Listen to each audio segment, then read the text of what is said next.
sokkal eredményesebbé tudod tenni a direkt marketing megkereséseidet a következő dologgal.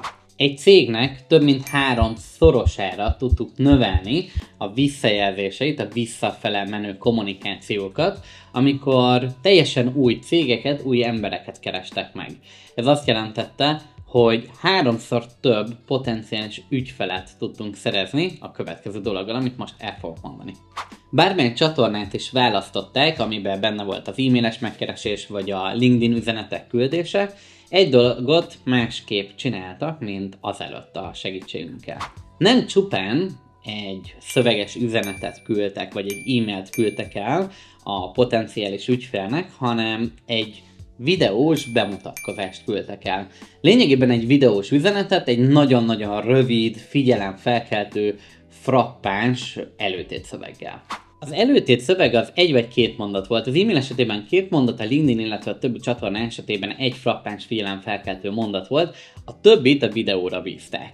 A videó az lényegében egy bemutatkozó videó volt, referenciákkal, illetve visszajelzésekkel, viszont alapvetően egy üzenete volt, a figyelemfelkeltés, és alapvetően a bizalomnak az erősítése. Ezzel 3-szorosára lehetett növelni a beáramlások számát potenciális ügyfelek tekintetében.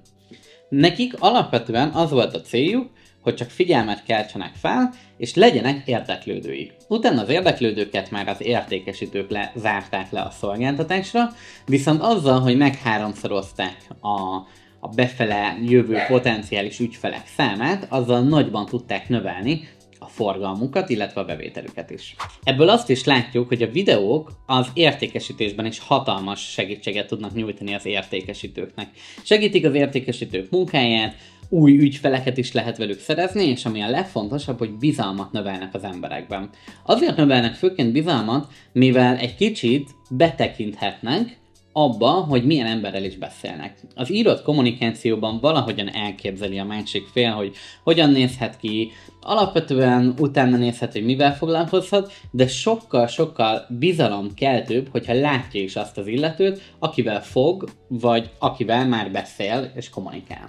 Az érzelmekre való hatásról pedig még nem is beszéltünk. Alapvetően, hogyha ez a videó ténylegesen, tudatosan meg van komponálva, tényleg egy forgatókönyv alapján van összetéve, ahogyan mi szoktuk csinálni ezeket a videókat, és visszajelzések is benne vannak ebben a videóban, akkor alapvetően már azt is láttuk, hogy teljes mértékben az értékesítőt kihagyva maga a videó elértékesítette azt a szolgáltatást anélkül, hogy a szolgáltatásról beszéltünk volna a videóban. Az emberek a bizalom kialakulása után adják oda a pénzüket.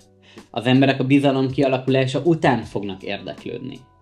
Így a videónak a legfontosabb szempontja az, hogy megmutassuk azt a céget, azt a személyt, akiről szó van, aki alapvetően képviseli akár azt a brandet, és teljes mértékben ilyen marketing szagú, értékesítés szagú kommunikáció nélkül csak bizalmat keltsünk a másik egyénben. Ezek után az értékesítő már nagyon-nagyon könnyen le tudja zárni az ügyfeleket. Ha érdekel részletesebben is ez a téma, akkor nyugodtan keresd fel, légy velünk kapcsolatban és segítünk benne.